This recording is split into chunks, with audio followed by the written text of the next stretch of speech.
Come on.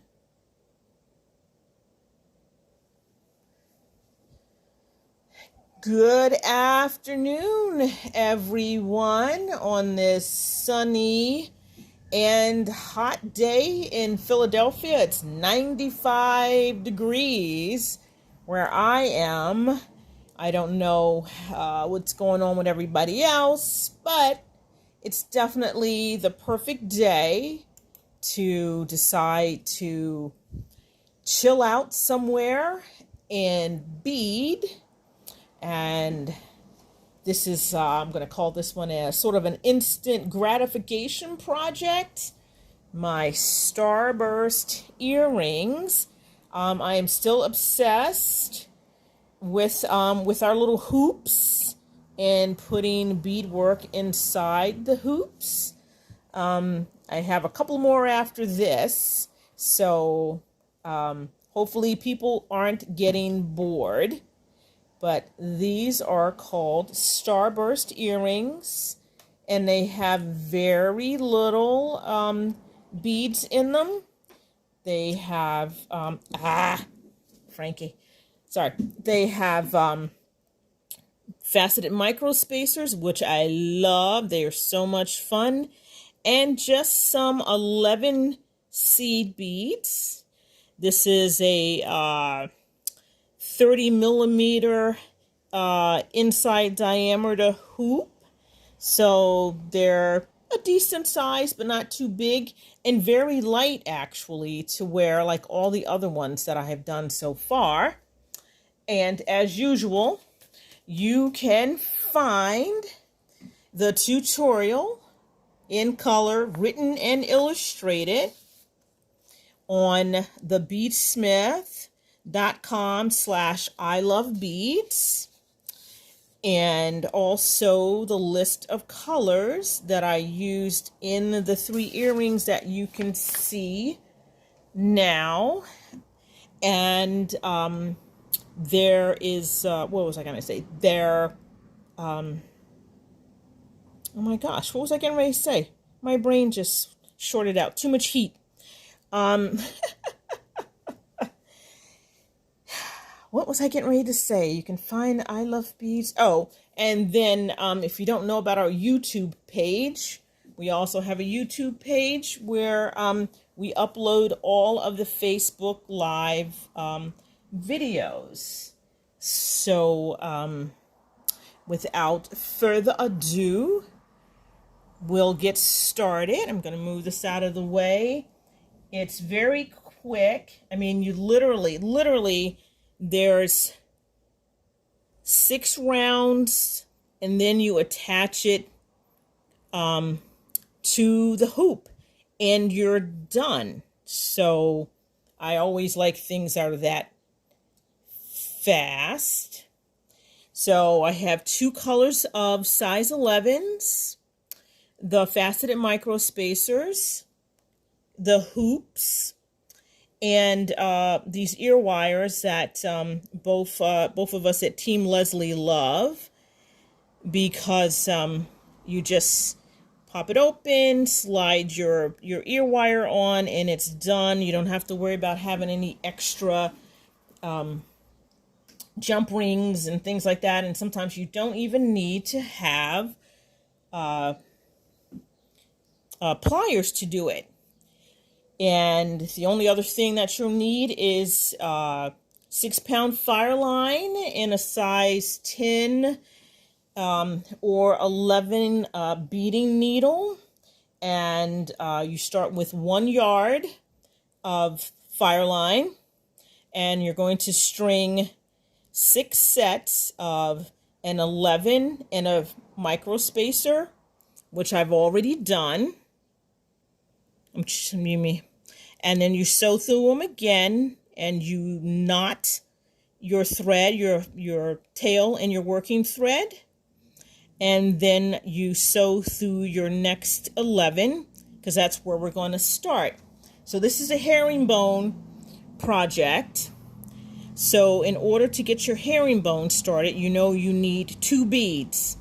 So we're going to pick up 2 color 11 seed beads, and you're going to sew in a circle back the way your thread is already exiting from your 11. So then your 2 little beads sit on top. They look almost like Mickey Mouse ears, not quite a hidden Mickey. And then you're going to sew through the micro spacer and your next 11 and do the same thing. So you're going to have, everything's going to be done in sets of 6. You're not going to decrease or increase or anything like that. You're just going to do everything in sets of 6. So this is number 3.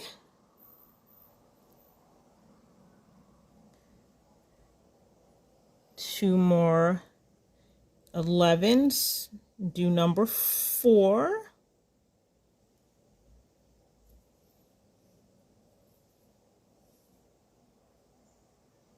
And you might have to push them into place, but once you do your next row, everything will line up nicely as usual. Oops, I didn't get far enough. I went to the micro spacer, but not the 11. There we go. Because micro spacers are the accent bead in this little ditty. And the last one.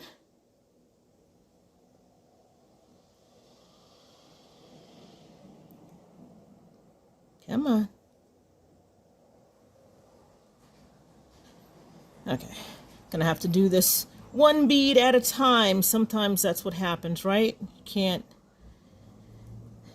do multiple beads at a time. 2 more. And then as always, when you do herringbone, when you step up to your next row, you step up through the first bead in your stack to continue your herringbone. So now row 3, we're going to do herringbone the regular way. Pick up 2, go through your second 11, and we're going to pick up a micro spacer to fill in the gaps between the 11s. Ta-da! Very easy. And 2 more. So this is technically your second row of the herringbone. Oops.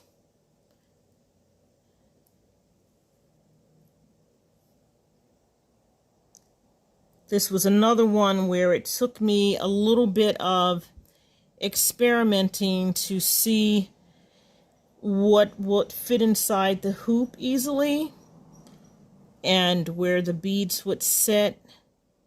So who would think these little simple earrings have a lot of R&D in them? But I get to play with beads, which is always a good thing. Next micro spacer.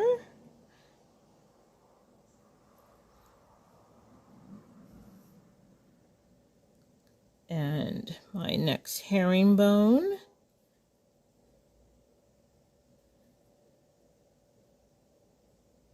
Whoops, micro spacer. And I am actually sweating already. So if you guys see any water drip down on my pad here, it's because I'm sweating, because I had to close my windows because they've been jackhammering across the street for weeks now. So to get to your next row, you're going to have to sew through the 2 11s, not just the 1 11. And you are at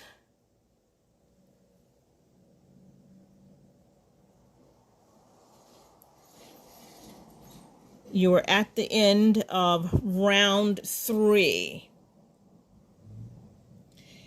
And to get a little extra space here, I'm going to do a row of herringbone without adding any microspacers. So you're going to go down through 2 11s and through the microspacer.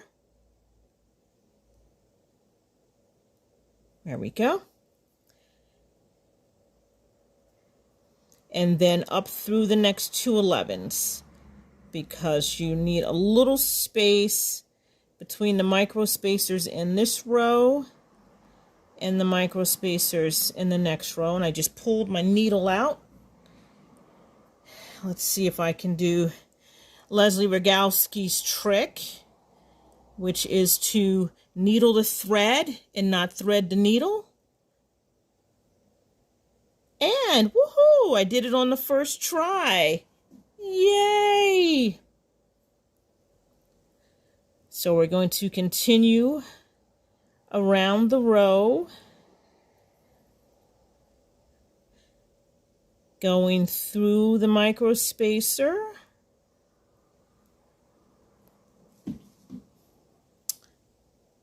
Come on, okay. Going through the microspacer. There we go. And up through the 2 11s. And I'm just turning this so I can actually see what I'm doing. I know it can be a little disconcerting when beaders turn their work when they're trying to demo something.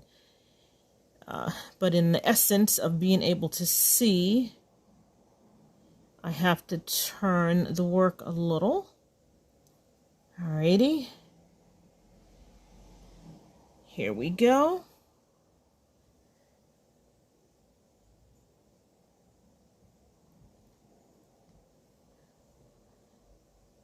So you can see that now my little seed beads, the little seed bead spokes are sitting up a little higher than the microspacer. And when I get around this row, you will see why I needed to do that. Oh, come on, Leslie. Every time I think I'm getting better at doing this on camera,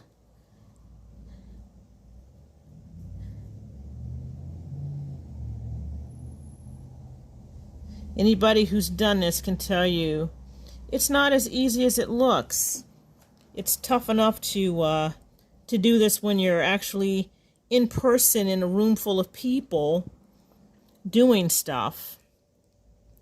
And then when you're doing it on camera, you have to add all this other stuff, and you have to be able to see what you're doing. You want the people that are watching you to see what you're doing. And you have to stay on camera. So it's almost like, you know, chewing gum while pedaling a bicycle backwards. It's a little tougher than it seems. And so I'm glad everybody is always so patient with me and doesn't have too many complaints. So we're at our last spoke and our last microspacer. So I'm going to sew through the microspacer, and you're going to have to go up 3 11s so everything lays correctly.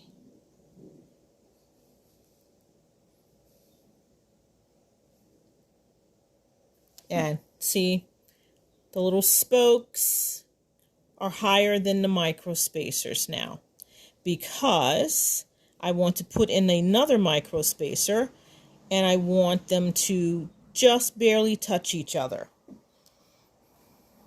So we're going to continue along with the herringbone. Oh, thank you, Betty. You're so sweet. And then to fill the gap here, I'm going to pick up a contrasting color 11 and a micro spacer and another 11, so we can fill in that spot because now the spokes are further apart. And continue along with the herringbone here.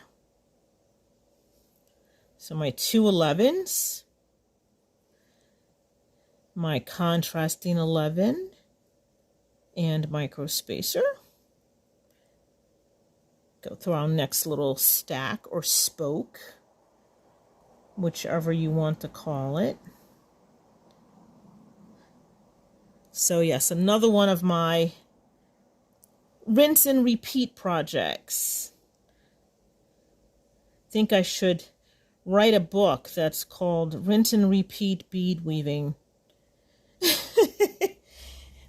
I wonder if people would actually buy that. I have several book ideas in my head. I had just never written any of them. I keep saying, oh, next year when I have free time, I'll do it. I'll do it. I'll do it. And it hasn't happened yet. What a surprise, right? Okay. So I'm not going to bore you guys with that part.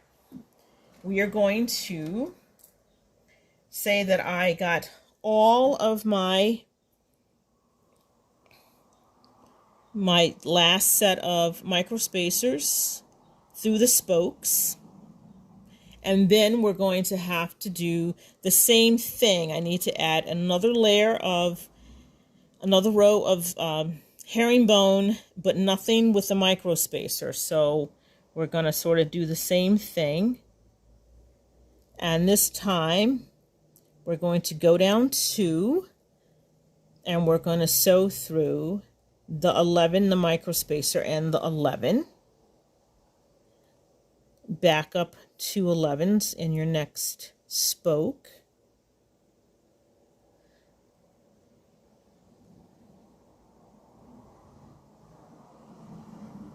I thought I picked a color that I would be able to see. There we go. Alrighty.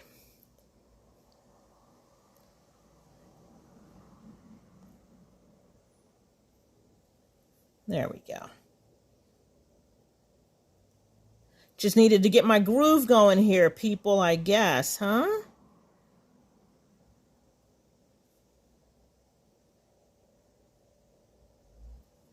And 2 more. And after we get to the end of this row, we will be ready to connect it to the ear wire or the earring hoop.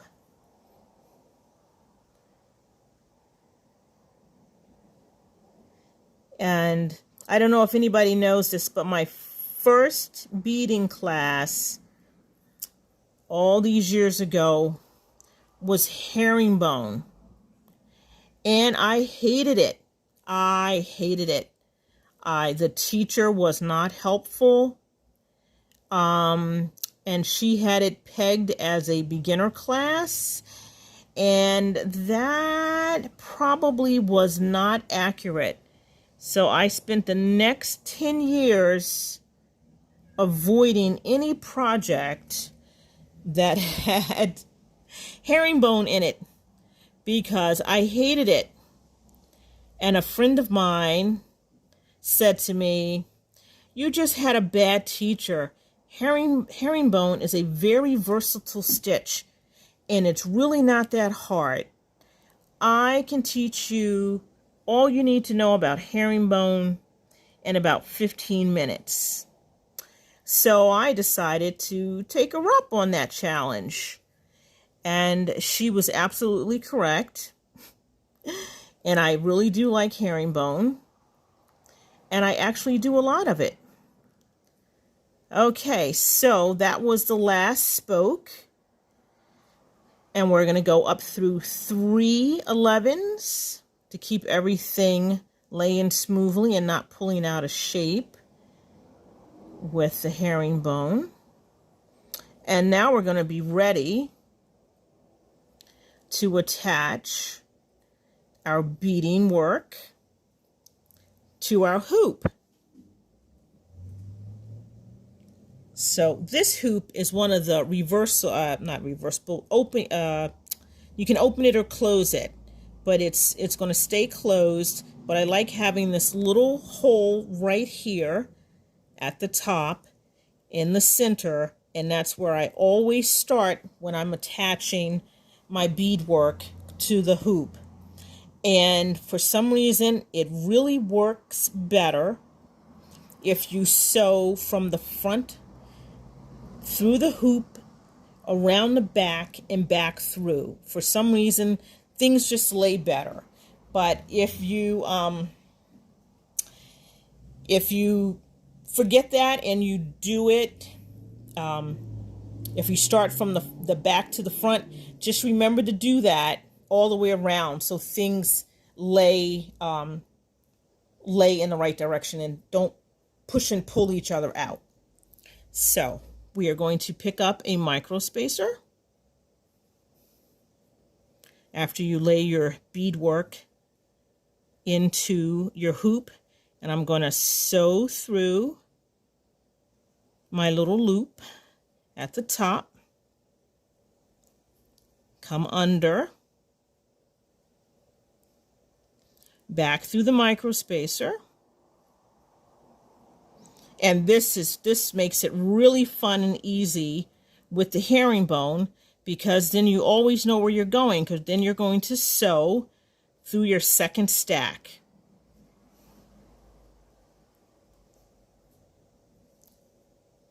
Perfecto. And I did not like having all this extra space here on the side, so sew through your 11 in your micro spacer,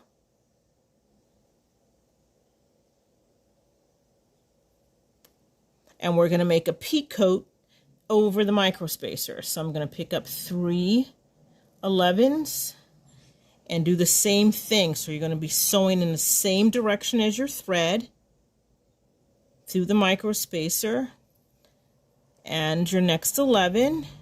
So now you have a little peak coat at the top there, and then up through your next stack. And you're going to just add each of the micro spacers around the hoop and your little peak coats over the inside micro. Oops, I just did that wrong too. Whoopsie. See? I did not sew back through the micro spacer. I was in such a rush to get that done. I didn't do that. Okay. So here we go again. Over the loop, through the back, into the micro spacer, and then down through the next stack. And then through your contrast 11 and your micro spacer, and make your little peak coat embellishment, and go over to your next stack. And I'm not going to bore everybody to death by finishing this completely,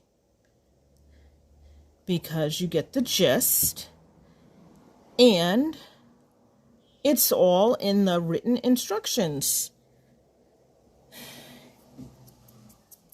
And as you see, if I complete this, then this would be your earring.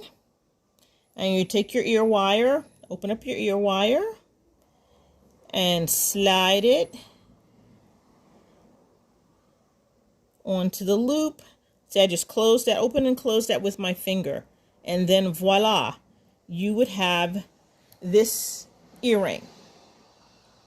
So that is technically my Starburst earring And yes, someone said that these might make nice ornaments, and I 100% agree.